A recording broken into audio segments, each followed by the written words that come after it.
will there be an effort to file another impeachment complaint in 2026? Well, I suppose so. Kasi ito nga ang plunder complaint na final recently. And pwede itong magamit din as an impeachment complaint. And then yung magiging findings ng ombudsman, because the plunder complaint is filed with the ombudsman, ay pwede itong gamitin na whoever would be the complainant just sa impeachment complaint. Pero ngayon kasi, premature pa. Kasi nandiyan pa yung 1-year bar rule. And not to mention yung pendency pa ng motions for reconsideration doon sa impeachment, doon sa Supreme Court case.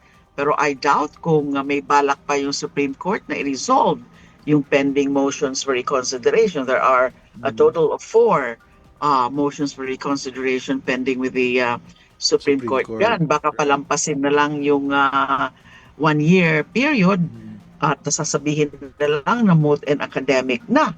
So, hindi malayo. And in fact, pwede talaga na mag-file uli ng impeachment complaint. And binasa ko yung plunder complaint and there are 6 grounds.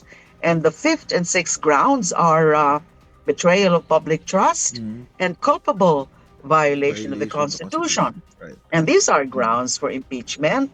And then yung ibang grounds din, yung corruption, bribery, these are grounds for plunder itself as high graft and corruption is a ground for